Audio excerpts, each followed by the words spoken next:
Hello hi dear friends. ഇന്ന് ഞാൻ എത്തിയിട്ടുള്ളത് എൻ്റെ ഫേവറേറ്റ് ആയിട്ടുള്ള റെസിപ്പി ആയിട്ടാണ്.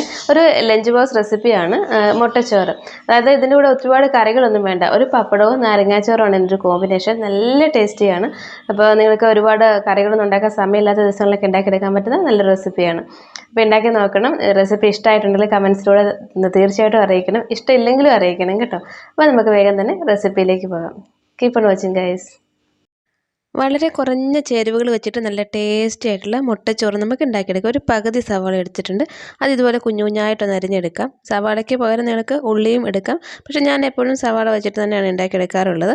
പിന്നെ ഒരു ചെറിയ കഷ്ണം ഇഞ്ചി ഉറപ്പായിട്ടും ചേർത്ത് കൊടുക്കണം. ആ ഇഞ്ചി ചേർത്ത് കൊടുക്കുമ്പോൾ കുറച്ചുകൂടി നല്ല ടേസ്റ്റാണ്. പിന്നെ 2 പച്ചമുളക്, കറിവേപ്പിലയ്ക്ക് പകരം നിങ്ങൾക്ക് മല്ലിയിലയും എടുക്കാം. എനിക്ക് നാടൻ ടേസ്റ്റാണ് ഇഷ്ടം. 1 ടേബിൾ സ്പൂൺ നെയ്യ് ചേർത്ത് കൊടുത്തിട്ടുണ്ട്. നെയ്യ് അല്ലെങ്കിൽ നിങ്ങൾക്ക് ബട്ടർ എടുക്കാം, അല്ലെങ്കിൽ നിങ്ങൾക്ക് ഇഷ്ടമുള്ള ഓയിൽ എടുക്കാം. ഞാൻ എപ്പോഴും നെയ്യിലാണ് ഉണ്ടാക്കിയെടുക്കാറുള്ളത്. 1 ടീസ്പൂൺ ഉപ്പ് കൂടി ചേർത്ത് കൊടുക്കാം. ഇത് പെട്ടെന്ന് തന്നെ വഴന്നു വരും. സവാളയൊക്കെ കുഞ്ഞു കുഞ്ഞായിട്ട് അരിഞ്ഞുകൊണ്ട് തന്നെ ഒരുപാട് സമയം വേണ്ട. ഒരു 2 മിനിറ്റൊക്കെ കഴിയുമ്പോഴത്തേക്കും സവാളയൊക്കെ നന്നായിട്ട് വഴന്നു വരും. ഒരുപാട് ഇങ്ങനെ ബ്രൗൺ കളറായിട്ടൊന്നും പോകണ്ട കേട്ടോ. നന്നായിട്ടൊന്ന് വഴന്നു കഴിയുമ്പോഴത്തേക്കും തീ ഒന്ന് നമുക്ക് കുറച്ച് വെക്കാം. ഇനി ഒരു 1/2 ടീസ്പൂൺ മഞ്ഞൾപ്പൊടി, പിന്നെ 1/2 ടീസ്പൂൺ മുളക് പൊടി, നല്ല എരിവുള്ള മുളക് പൊടിയാണ്. 1/2 ടീസ്പൂൺ ഗരം മസാല. എനിക്ക് ഗരം മസാല ടേസ്റ്റ് ഇഷ്ടമാണ്, അതുകൊണ്ടാണ് ചേർത്ത് കൊടുത്ത്.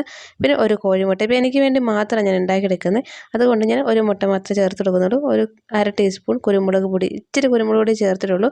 ബാക്കി നമുക്ക് ലാസ്റ്റ് ചേർത്ത് കൊടുക്കാം. ഒരു തീ ഒന്ന് കൂട്ടി വെച്ച ശേഷം നന്നായിട്ട് ഇളക്കിയെടുക്കാം. ആ മുട്ട ഒന്ന് പെട്ടെന്ന് തന്നെ കുക്കായിട്ട് വരാൻ വേണ്ടിയിട്ടാണ്. അപ്പോൾ കുറച്ച് നെയ്യ് ഞാൻ കൂടുതൽ ചേർത്ത് കൊടുത്തിട്ടുണ്ട്. നല്ല എന്താ പറയുന്നത്, കുറച്ചൊന്ന് നെയ്യ് കൂടുതലിരിക്കുമ്പോഴാണ് കുറച്ചുകൂടെ ടേസ്റ്റ്. കുറച്ച് കറിവേപ്പില കൂടെ ചേർത്ത് കൊടുത്തിട്ടുണ്ട്. അപ്പോൾ എനിക്ക് നല്ലൊരു നാടൻ ടേസ്റ്റിൽ കഴിക്കാനാണ് ഇഷ്ടം, അതുകൊണ്ട് ഞാൻ മല്ലിയില ചേർത്ത് കൊടുക്കുന്നില്ല. മല്ലിയിലയുടെ ഫ്ലേവർ ഇഷ്ടമാണ്, ചേർത്ത് കൊടുക്കുക. പിന്നെ ഞാൻ വേവിച്ച് വെച്ചേക്കുന്ന പൊന്നി അരി കൂടി ചേർത്ത് കൊടുത്തിട്ടുണ്ട്. പൊന്നി അരിയോ ബസ്മതി റൈസോ, അല്ലെങ്കിൽ ഇപ്പോൾ നിങ്ങൾ കുത്തരിയോ കഴിക്കുന്നതെങ്കിൽ കുത്തരിയൊക്കെ ചേർത്ത് കൊടുക്കാം. ഇഷ്ടമുള്ള ഏത് റൈസും ചേർത്ത് കൊടുക്കാം. ഒരുപാട് വെന്ത് പോകരുത് റൈസ്, ആ ഒരു കറക്റ്റ് വേവേ ആകാവുള്ളൂ. നന്നായിട്ട് ഇളക്കി കൊടുക്കാം. ഇനി ഉപ്പ് കുറവാണെങ്കിൽ ഉപ്പ് ചേർത്ത് കൊടുക്കാം. ഉപ്പ് കണക്കാണ്. ബാക്കി വെച്ചിരുന്ന കുരുമുളക് കൂടി ചേർത്ത് കൊടുത്തിട്ടുണ്ട്. നല്ല ടേസ്റ്റിയാണ് കഴിക്കാനായിട്ട്. അപ്പോൾ നിങ്ങൾ ഈ ചൂടോടുകൂടി തന്നെ കഴിക്കണം കേട്ടോ. ഇതിപ്പോൾ കാണുമ്പോൾ നിങ്ങൾക്ക് ഓർക്കുമ്പോൾ ഇത്ര ടേസ്റ്റ് ഒന്നും ഉള്ളതായിട്ട് തോന്നില്ലായിരിക്കും, പക്ഷേ ഉണ്ടാക്കി കഴിച്ച് നോക്കുമ്പോൾ നല്ല അടിപൊളി റെസിപ്പിയാണ്. ചൂടോടുകൂടി നല്ല ടേസ്റ്റാണ്. ഇതിൻ്റെ കോമ്പിനേഷൻ എന്താണെന്നറിയാമോ? പപ്പടവും അച്ചാറും, വേറെ ഒരു കറികളും വേണ്ട. നല്ല നാടൻ ടേസ്റ്റാണ്. നിങ്ങൾ ഒരു തവണ ഉണ്ടാക്കി കഴിച്ചാൽ നിങ്ങൾ വീണ്ടും ഉണ്ടാക്കും. നല്ല വെളിച്ചെണ്ണയിലേക്ക് ചൂടായിട്ട് വരുമ്പോഴത്തേക്കും പപ്പടം ഇതുപോലെ ചെറുതായിട്ട് മുറിച്ചെടുത്ത ശേഷം വറുത്ത് കോരി എടുക്കണം. നമ്മൾ സാധാരണ പപ്പടം മൊത്തത്തിലല്ലേ വറുത്ത് കോരുന്നത്, പക്ഷേ ഇതുപോലെ വറുത്തിട്ട് കഴിക്കുമ്പം കുറച്ചുകൂടെ ടേസ്റ്റ് കൂടുതലാണ്. ഞാൻ എപ്പോഴും ഈ റെസിപ്പിയിലൂടെ പപ്പടം ഇതുപോലെ ഉണ്ടാക്കിയെടുക്കാറുണ്ട്. നല്ല ക്രിസ്പിയാണ്.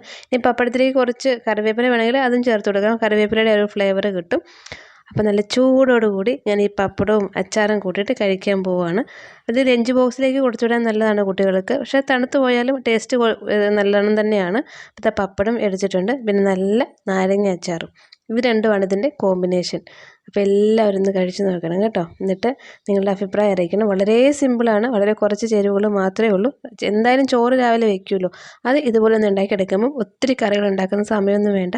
വളരെ സിമ്പിളായിട്ട് വളരെ എളുപ്പത്തിൽ ഉണ്ടാക്കിയെടുക്കാവുന്നതാണ്. എല്ലാവരും തയ്യാറാക്കി നോക്കിയിട്ട് നിങ്ങളുടെ അഭിപ്രായം അറിയിക്കാനും മറക്കരുത്. പുതിയതായിട്ട് കാണുന്ന കൂട്ടുകാർ റെസിപ്പി ഇഷ്ടമായിട്ടുണ്ടെങ്കിൽ ചാനൽ സബ്സ്ക്രൈബ് ചെയ്യാൻ മറക്കല്ലേ. അപ്പോൾ ഇനി ഒരു ഈസി റെസിപ്പിയായിട്ട് നമുക്ക് അടുത്ത വീഡിയോയിൽ കാണാം. Thank you, by.